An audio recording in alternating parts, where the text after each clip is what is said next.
Today on Sports Central, we go over our next team prediction of this offseason, and it's going to be over the defending Pac-12 champion, the Oregon Ducks. This team was 4-3 overall in the 2020 season, and this team has actually won the Pac-12 for 2 years straight now, so Oregon has definitely been a very successful team in the Pac-12 over the past few years.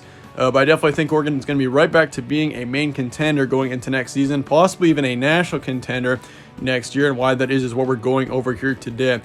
We're going to go ahead and get started with Oregon's final prediction. We'll be starting out with your season trends here today from 2020. And once again, this team was 4-3 overall last season. They were 3-0 in their first 3 games. And of course, they were 1-3 of their last 4. They did win the Pac-12 championship game, which was their one win in their last 4 games. But overall, I mean, if you're an Oregon fan, you already know this, but this team actually was not supposed to be in the Pac-12 championship game in the first place. Washington was supposed to be in there, of course, until they had COVID issues, unfortunately for them. But for Oregon, I mean, to win the Pac-12 championship game, even though it was kind of a steal of an opportunity, that's going to help Oregon a ton, I think, going into next season. With the experience of this team, winning a Pac-12 championship game, that could be a huge factor going into next season. That could definitely help the confidence of this team for sure going into the 2021 season. But looking at your wins, though, from last year, you beat Stanford 35-14, beat Washington State there 43-29. That was a road game.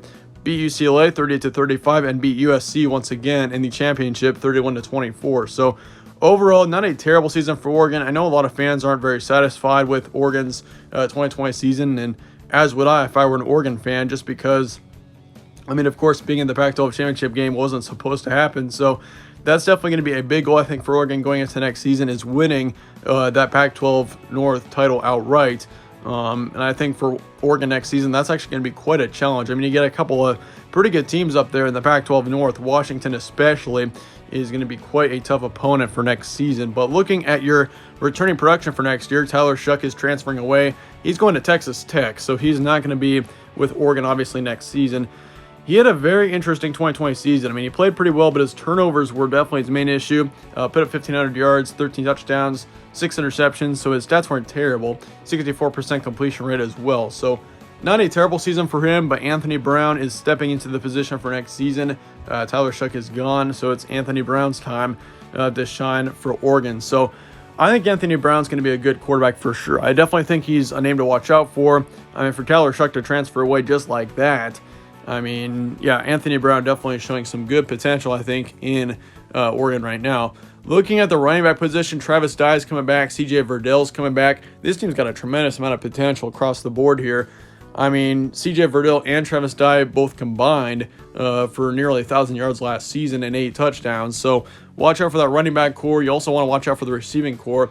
Devin Williams is coming back. Jalen Redd's coming back. Johnny Johnson, the third, is also coming back. So you got all 3 of your top receivers coming back. They combined for just over 900 yards last season. So overall, there's a ton to like about Oregon going into next season. I really like the skill players' positions on this team.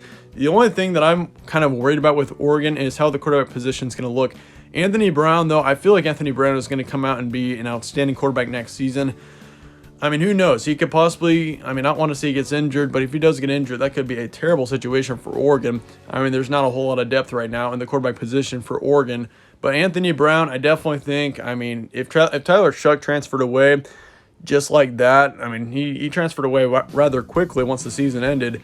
I think Anthony Brown has definitely got potential, and I think Oregon and this football team all knows it. Penei will not be back. He was your star left tackle from last season, went pretty early in the NFL draft.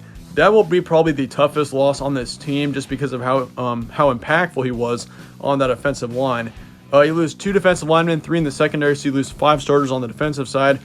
Defense, I'm not too concerned about that. You've got lots of good depth on the defensive side, so I'm not too concerned about your losses there. But offensive line-wise, I do think you may want to watch out for that position there. I'm not really too concerned about it, but once again, losing Penei there, that's going to be a tough loss moving into next season. How much impact will losing Shough have going into next season? I mean, Shough is a pretty polarizing quarterback in the fact that, I mean, most people either like him or hate him, and I think I'm kind of on the side where I actually kind of like him. I think he's going to do very well for Texas Tech, and that's going to be a huge addition for them. But I mean, Anthony Brown, I mean, he's on the rise too. He hasn't really played much for Oregon, but when he has played, he's been pretty promising. So I think Oregon's just fine offensively. I mean, this offense should be one of the best in the nation next season, especially if Anthony Brown comes out and has a good season. But Pac-12 contender in 2021, I definitely think this team is definitely a championship contender once again. It would be very interesting to see if Oregon can win 3 straight Pac-12 titles. I mean, that would be insane for this Oregon team. I mean, they won it last season, won it in 2019. I mean, they've had some big success in the Pac-12, especially in the past decade, the past couple of years especially. So, yeah, for Oregon, I think this team is definitely a contender at the Pac-12. It's just a matter of whether or not they're a national contender. I mean, this team is definitely going to be, or they have to be, probably undefeated if you think they've got a chance at a 14 playoff. So, but that being said, let's look at your schedule going into next season. You've got Fresno State, of course, at home. You got Ohio State on the road. That is going to be a quite a duel there against Ohio State. I mean, Ohio State next season is going to be a good team. I don't see them being quite as good of a team in 2020 in 2021 as they were in 2020, but that still is going to be a brutal matchup in Columbus. So you got to be ready for that matchup. I think I've also heard too that game is actually going to be at noon Eastern time. So that means for Oregon, it's actually at 9 a.m. Pacific time. That's a really weird thing there. I think for Oregon especially, that could be kind of detrimental to them. I mean, playing at basically 9 in the morning for them. Just some screwy things with the TV deals. But yeah, with it being on the road in Ohio State, that could be a tough matchup for sure. You're going to have to really come to play in that matchup just because of how good both teams are going to be in that matchup. But then you got Stony Brook after that, Arizona at home to start off your Pac-12 schedule. You got Stanford on the road, California at home, UCLA on the road, Colorado. Watch out for both of those teams. Those could be close matchups. Then you've got a huge matchup against Washington there. That could easily determine who wins the Pac-12 North next season. I think Washington is going to be a good team as well. I don't see them being a national contender, but that team easily could get up, I'd say, to 9 to 11 wins next season. So watch out for them. Washington State, you got them at home. Then you got Utah on the road. Oregon State also at home. So overall, not a terrible schedule for Oregon. This team definitely has got a tougher schedule in the Pac-12 just because you're having to play Ohio State. But looking at your first 4 games here in your September, Fresno State, easy win. Ohio State, that's going to be a close one. Definitely one of the more hyped up matchups of this 2021 season. But Ohio State, I got to give them the upper hand there. They're just, I mean, Ohio State in general, they've been such a powerhouse in the Big Ten. They were in the national championship game last season. The only thing for Ohio State that I'm kind of worried about is how they're having a super young quarterback probably in the starting position next season, possibly even a true freshman quarterback. So that could be a concern for Ohio State, but for Oregon, then again, I mean, Anthony Brown, if he starts, he's going to be a first-year starter. So, I mean, both teams have got starting quarterbacks that are pretty young, at least or pretty inexperienced, I should say, at the starting position. So, overall, I got to give the advantage to Ohio State there, also with them being at home. It's going to be close, but the Buckeyes are going to get the win. Stony Brook, that's going to be a win. Arizona is also going to be a win. So you're going to go 3-1 in your first 4 games, which is not terrible.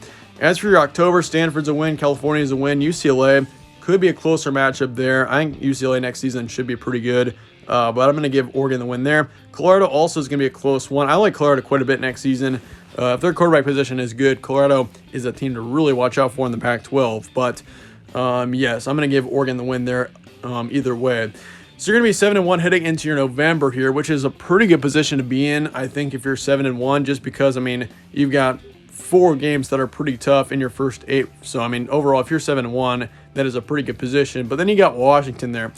That is going to be, once again, a very important matchup. Definitely, I'd say the crucial matchup of the season for Oregon, just because, I mean, it could easily determine the winner of that Pac-12 North division. So, Washington, though, that's going to be a loss. I got to give it to the Huskies there, just because, I mean, Washington being at home is going to give them an advantage, but also I think, I mean, they've got a more experienced quarterback. They got a more experienced team. Oregon's an experienced team, but they also are pretty young at some positions, especially on the defensive side. This team is going to be pretty young. I'm going to give it to Washington there.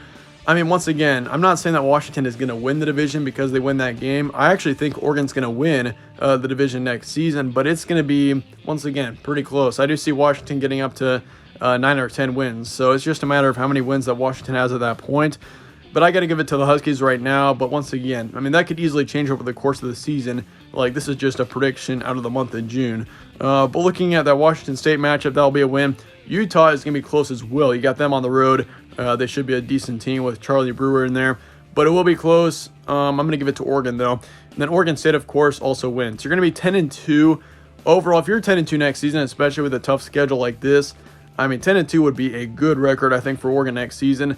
I do see this team with upside of being an 11-win team, but once again, I mean, having to play Ohio State, that could be a tough, detrimental factor to this team. But if Oregon does beat Ohio State there, that is a huge resume builder for getting to the college football playoff. Like, even if this team is 11-1 or 12-1 and wins the Pac-12, like, if you beat Ohio State and lose to Washington, for example, even though you've got one loss, you've got a huge advantage there over a few teams having played Ohio State and beaten them. So, I mean, that Ohio State game is also going to be very crucial to Oregon in general. So, I mean, if you can beat Ohio State and Washington, like, you're probably set to be an 11-win team next season at least. But yes, your record prediction is 10-2 for next season. Let me know your thoughts in the comments below on Oregon. I do appreciate you guys all watching as well.